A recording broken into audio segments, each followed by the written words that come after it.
Hello guys, a few video thoughts on Arsenal's win over Watford. Well, what to say, another win, 7 on the spin. I think that overwhelmingly you have to be pleased about that. It's positive. I do think there are concerns lingering over our performance, particularly defensively. I think Watford had an XG of something like 1.9. It really is a bit of a miracle they didn't score at least a goal.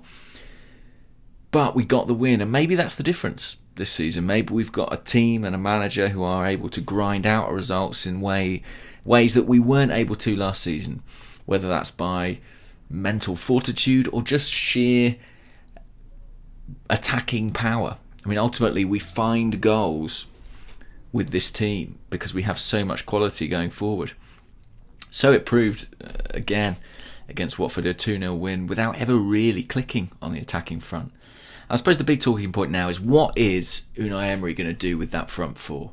Because he's got 4 fabulously gifted players: Aaron Ramsey, Mesut Ozil, Pierre-Emerick Aubameyang and Alexandre Lacazette, but they are not functioning properly. They don't look coherent as a unit. They don't look comfortable. They're not showing their best individually, maybe with the exception of Lacazette. I think he needs to rip it up and start again. I really do. I know it's early days, but I just don't think it's ever really going to work. I don't think there's enough natural width in that team. Yes, there's one very quick player in Aubameyang, but I wouldn't say he's as comfortable on the wing as he is in any other role. And funnily enough, we ended with a front four that included Alex Iwobi and Danny Welbeck. And although I wouldn't argue that either of them are as good a player as an Aaron Ramsey or an Aubameyang, we looked much more balanced. We looked better, really, going forward.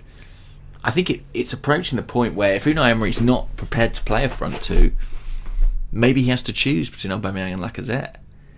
And at the moment, the choice you would make is Lacazette. I know he missed a couple of good chances against Watford, but you know what he offers the team structurally, I think you would go for him. On form, that is. And, well, that's kind of crazy to think that Aubameyang, a £60 million forward on form, probably doesn't deserve to be in this team. He's in our best 4 players, but I'm not sure he should be in this front 4 right now. I wonder if him and Lacazette should be taking turns in that striking spot. And I think over the course of the season, maybe he would actually be the guy who won that battle. But you know my thoughts. I'd love to see them play as a 2. I don't think it's going to happen.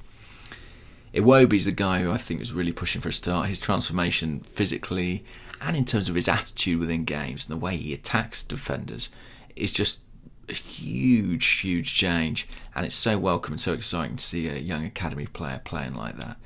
We've got the Europa League in midweek. Big trip to Azerbaijan.